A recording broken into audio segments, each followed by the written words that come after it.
مش محتاج اعمل فيديو 10 دقايق او حتى ربع ساعة علشان اوريك البرياني بيتعمل ازاي. لا، انا هختصر عليك الامر كله في خلال الثلاث او 4 دقايق دول. هديك كل اسرار البرياني والطريقة الصح، الوصفة الكاملة اللي تعمل بيها وتخليه من اكلاتك المفضلة. يلا بينا نبدأ ونشوف هنعمل مع بعض البرياني ازاي. اول حاجة هنبدأ بيها هنجيب الكبة، ومعانا كزبرة وفلفل وطماطم وبصلة وتوم وزنجبيل، وهنضيف كمان معلقتين زبادي وشوية مية صغيرين ونفرمهم كويس قوي. دول اللي هنتبل بيهم اللحمة بتاعتنا، وهنعوز نسيبها اطول فترة ممكنة، ولو سبتها طوال الليل هيكون افضل شيء. وهنحط عليهم كمان نص بهارات البرياني، والنص التاني هنضيفه واحنا بنطبخ اللحمة بتاعتنا. طبعا هتشتغل بأي نوع لحمة انت حبه. دي المكونات بتاعتنا هنجيلها واحدة واحدة واحنا بنشتغل.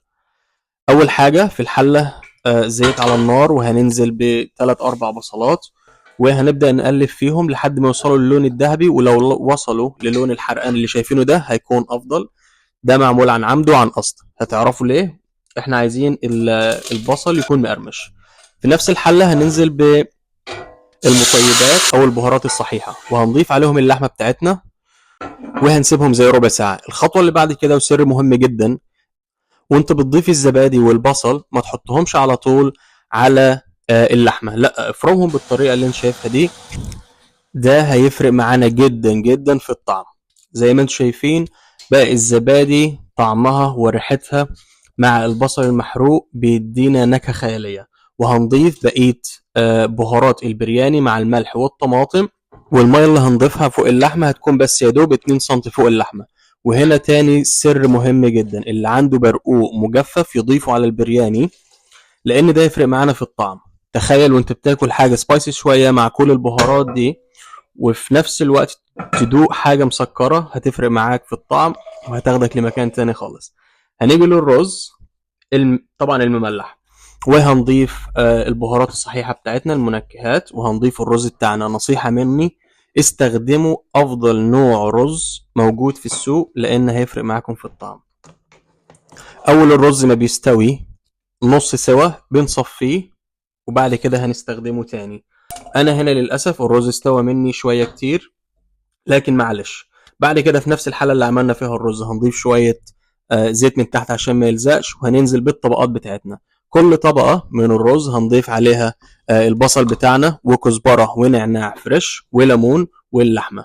تاني طبقة هنضيف برضو نفس الشيء زي ما انتم شايفين كده. وفي اخر طبقة واحنا بنضيف الرز برضو مع البصل والكزبرة والنعناع الفريش والليمون، وهنضيف شوية من الزعفران، او اللي مش موجود عنده زعفران اي ملون طعام يضيفه.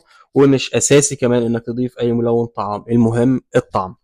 وهنسيبه على نار هادية جدا بعد ما نكمره بالطريقة دي زي 20-25 دقيقة، عشان نوصل لأفضل ريحة وأفضل طعم للبرياني. جربوه هيعجبكم جدا، وما تنسوش تقدموه مع الزبادي والنعناع، هيكون منعش جدا. وزي ما هتشوفوا دلوقتي اللحمة طلعت دايبة جدا، لأن احنا سيبناها فترة طويلة في التتبيلة بتاعتها، وما خدتش معانا وقت في التسوية. وفي النهاية لو عجبكم الفيديو ما تنسوش تعملوا لايك وشير وسبسكرايب للقناة وتفعلوا زر التنبيهات عشان يوصلكم جديدنا أول بأول. والسلام عليكم ورحمة الله.